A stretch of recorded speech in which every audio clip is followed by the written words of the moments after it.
influência. Leitura no primeiro livro dos Reis, capítulo 11, versículo 9 ao 11, diz assim: O Senhor irou-se contra Salomão por ter se desviado do Senhor, o Deus de Israel, que lhe havia aparecido 2 vezes. Embora ele tivesse proibido Salomão de seguir outros deuses, Salomão não obedeceu à ordem do Senhor. Então o Senhor disse a Salomão: Já que essa é a sua atitude, e você não obedeceu à minha aliança e aos meus decretos, os quais lhe ordenei, certamente lhe tirarei o reino e o darei a um dos seus servos. Obviamente, eu entendo isso e acredito que todos que estão na caminhada, que estão no relacionamento com Deus, já sabem que nada justifica um comportamento pecaminoso, por mais que seja uma atitude louvável. E naquela época, na época de Salomão, os casamentos fortaleciam as alianças políticas para o rei. E Salomão entendeu isso. E Salomão desejou isso em seu coração. Só que esses casamentos arranjados, políticos, também introduziram falsos ídolos em Israel. Então, meus irmãos, não é de hoje, é desde antigamente.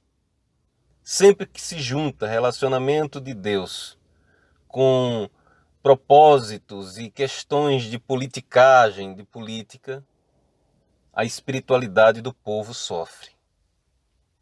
Salomão foi diretamente influenciado pelo poder e pelas esposas das nações que Deus desaprovava.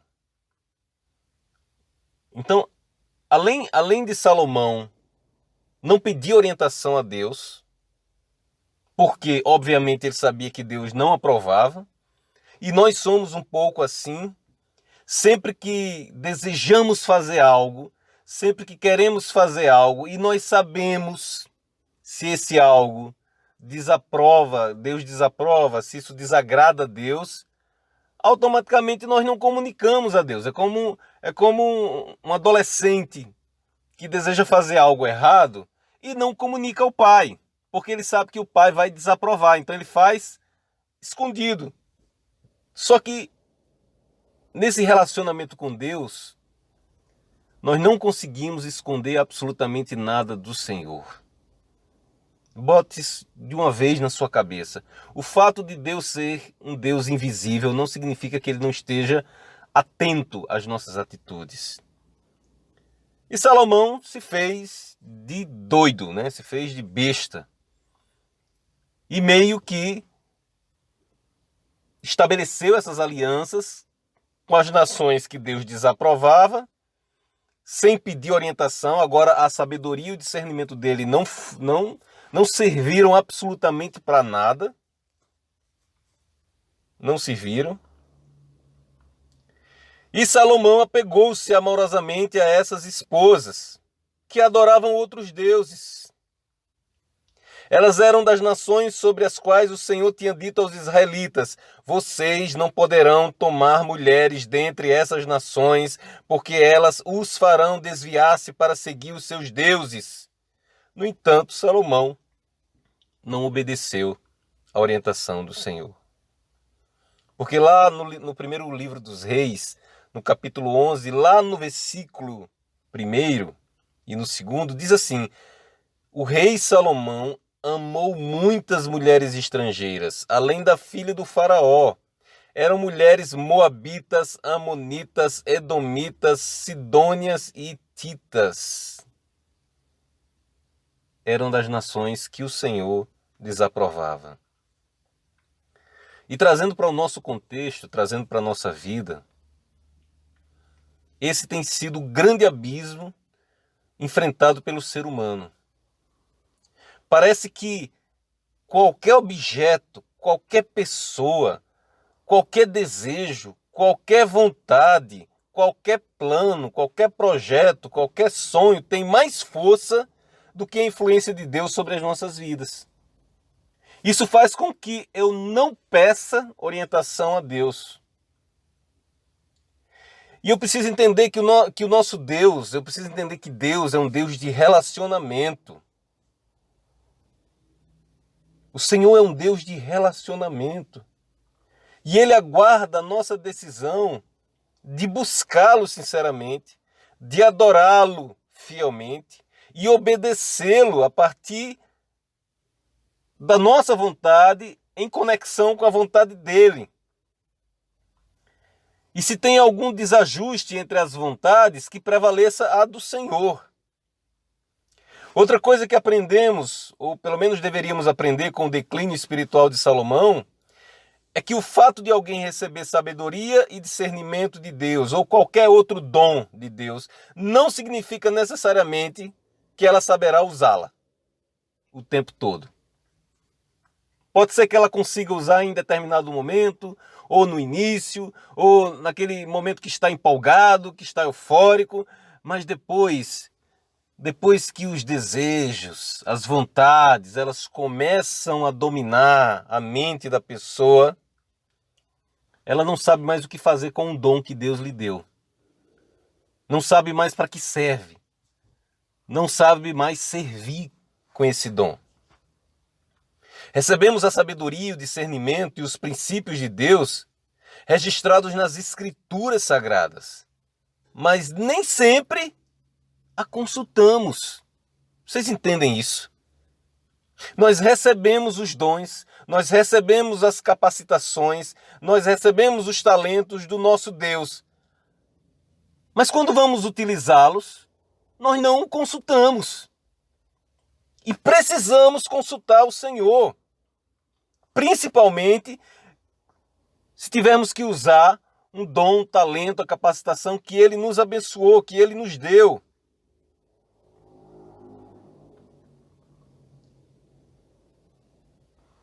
E a consulta, a orientação, está lá à nossa disposição, ao nosso alcance. É só querer e você saberá como e quando usar essa sabedoria, esse discernimento, essa decisão, essa escolha, esse caminho. Mas muitos a rejeitam, porque querem fazer conforme a sua vontade. Provérbios 1, versículo 7 diz assim: o temor do Senhor é o princípio do conhecimento, mas os insensatos desprezam a sabedoria e a disciplina.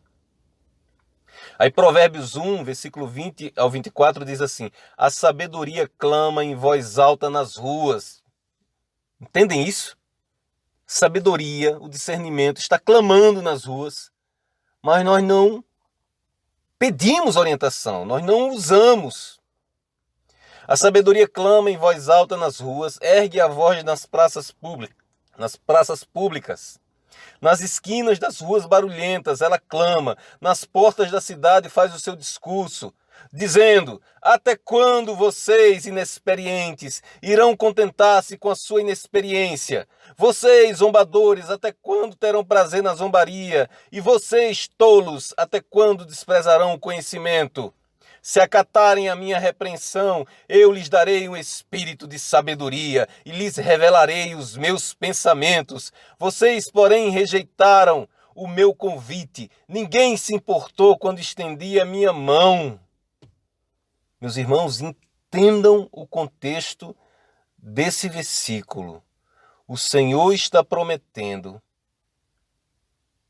que nos dará um espírito de sabedoria e nos revelará os seus pensamentos. Se acatarmos a repreensão, a disciplina, a orientação, o conselho do Senhor, se acolhermos no coração a sua voz, a sua palavra. Sabe, talvez você não entenda o poder que a influência de outras pessoas pode exercer sobre a sua vida. Mas é sobre isso que esse texto está falando, sobre influências negativas, influências tóxicas. Existem pessoas tóxicas. Existem pessoas que sugam as nossas energias. Existem pessoas que nos tiram da presença de Deus. Existem pessoas que nos sugam da presença do Altíssimo. Só que tem uma coisa. você também pode exercer sobre a vida do outro uma boa influência. Quer queira, quer não, em algum momento, em algum espaço, alguém vai tentar olhar para o seu exemplo, olhar para o que você faz, para o que você pensa.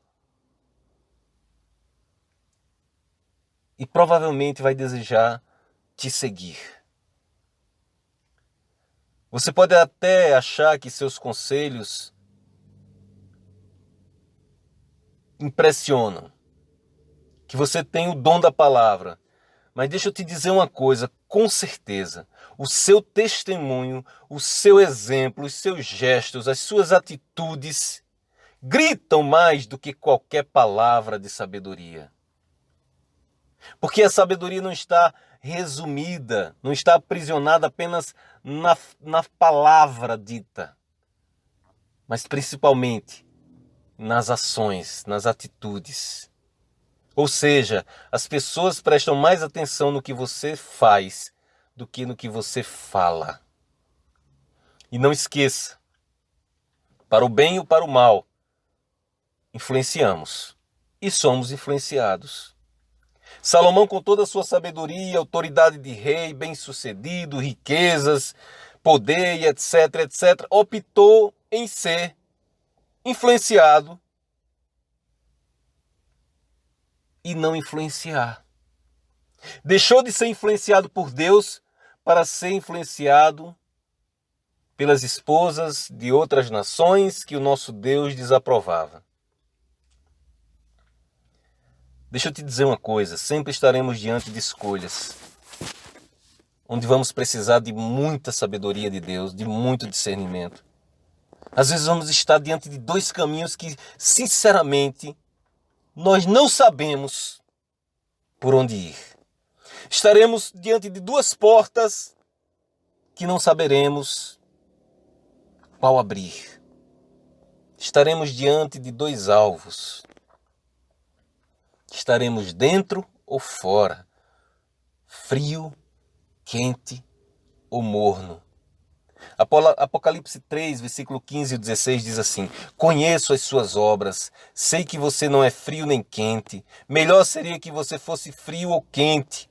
Assim, porque você é morno, nem frio nem quente, estou a ponto de vomitá-lo da minha boca. Você diz: estou rico, adquiri riquezas e não preciso de nada. Não reconhece, porém, que é miserável, digno de compaixão, pobre, cego e que está nu. A Bíblia não esconde o registro das escolhas equivocadas de seus servos. Ela não esconde o registro das escolhas equivocadas de Moisés, nem de Davi, nem de Salomão, nem de Sansão. A Bíblia não esconde, pelo contrário, para que sirva de exemplo durante a nossa caminhada. Olhe para a palavra de Deus. Olhe para as ações, para as atitudes dos servos. E tenha o privilégio de ter esse modelo, esse exemplo, esses testemunhos, para que você possa escolher o caminho certo, ao invés de experimentar na pele, como Salomão experimentou.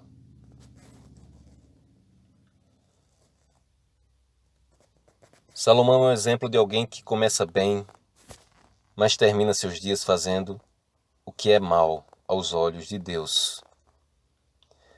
Que Deus nos ajude a terminarmos os nossos dias bem e em paz com o nosso Senhor Jesus Cristo. Amém, amém e amém.